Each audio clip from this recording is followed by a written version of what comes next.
Hello everyone, welcome back to a new video. Today I want to pour coasters in the Cascade Hexagon mold from MoldsandShapes, and I'm painting the edges with the wild cherry. It's an intensive chameleon powder from Let's Resin.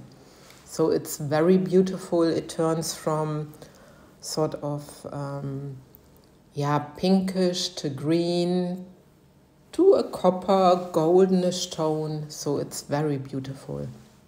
And I've done all my edges. I need to clean up my mold and then I can continue pouring.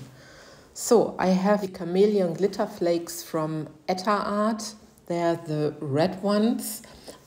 I just forgot the name of it, but you can check it out because I link Etter Art into my description box.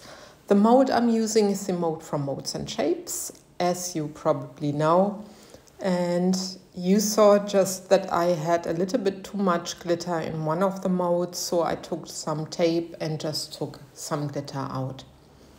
So I mixed some resin. It's the Ultracast resin with 1 drop of the pigment drop in black. And you see they are already quite intensive, just 1 drop.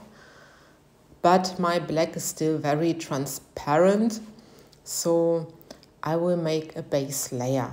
And I want to do a sort of crackle effect, and that's why I'm just placing the blackish color into the mold. And there I need to help it a little bit. Normally I like it when the resin is just floating itself to the edges, but it just didn't want to do it. I don't know why. Normally my table is in level. Sometimes resin does whatever it does. So I have a first color, and this is the wildfire. It's also chameleon pigment from Dip-On.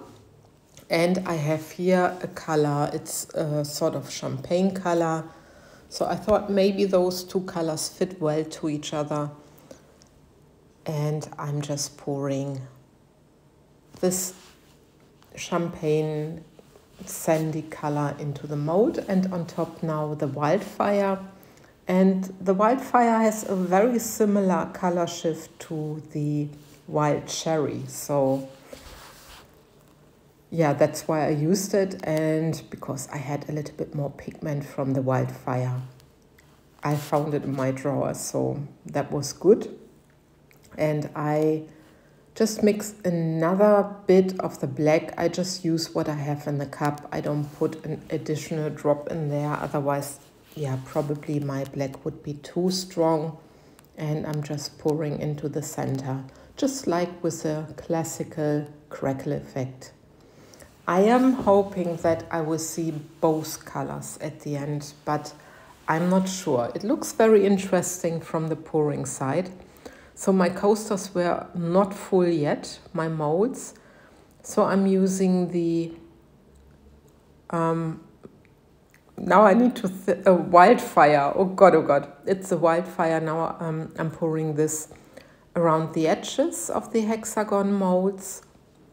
How can I forget the name? I don't know. Sometimes, you have so much in your head and then you forget the colors and the names, and I don't know if it's happening to you too.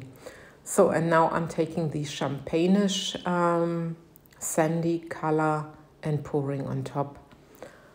I didn't know if it makes any sense to make this pouring this into the edges, Maybe I should have just gone with a puddle pour or whatsoever. But, you always try to pour a little bit different to see what's gonna happen, what's gonna turn out. So I also don't know which color will take over at that point. Of course I know it now, but at that point I was not sure. I was a little bit afraid that maybe the color shift color would take over, but we will see at the end. So, and now I'm also taking some clear resin. I added a little bit clear resin into the cup where I had my black. So it's now really a very, very light black color. It's more clear than black. and I'm pouring on top of my sand color, just along the edges.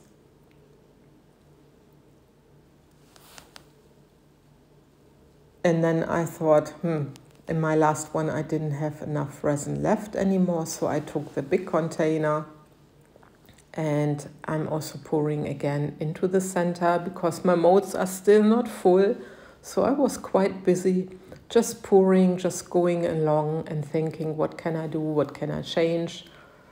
And yeah, that's what I'm doing. And then there was a clear center and I didn't want it to be clear and I didn't know how much the resin would pull towards the center, so I added a little bit of the champagne-ish mica again, just into the center, and then I add just a tiny bit of clear on top. And then this is my pour done, and I'm very curious if there are any effects, what's going on, what's happening. So yeah, if you don't try it, you don't know, and I was just trying out and see how it's gonna look and how it's gonna look with the edges, because I brushed them with the chameleon pigment. So yeah, now a quick torch, but very, very carefully, because yeah, you can easily burn your mold or your resin. Anyway, I let it cure 24 hours and this is now the next day. And actually it was this morning when I could demold them. I'm very curious. They look interesting from the pouring side. I like the blending, but at that point I was a little bit afraid that the chameleon pigment would take over, but we will see. So just let's have a look. And I must admit, I was very surprised. You hardly see the chameleon pigment. Of course, you see the edges, which I brushed, but it blended quite with the champagne color. You can see a hint of the chameleon pigment just in the crackles, I have the feeling. But I think they look very interesting, and also with the chameleon flakes, which I just flicked into the mold, I think they look really cute and very elegant. I really like this pour.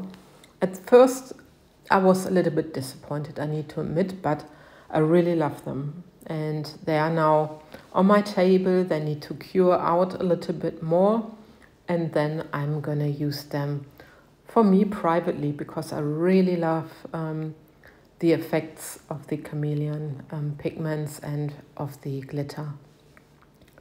So yeah, this was my pour for today, and there's gonna be an end video where you can see how the color shift is and how it's looking and how the crackle effect is. And with this, I love and leave you. I thank you for watching and take care, guys. Bye bye.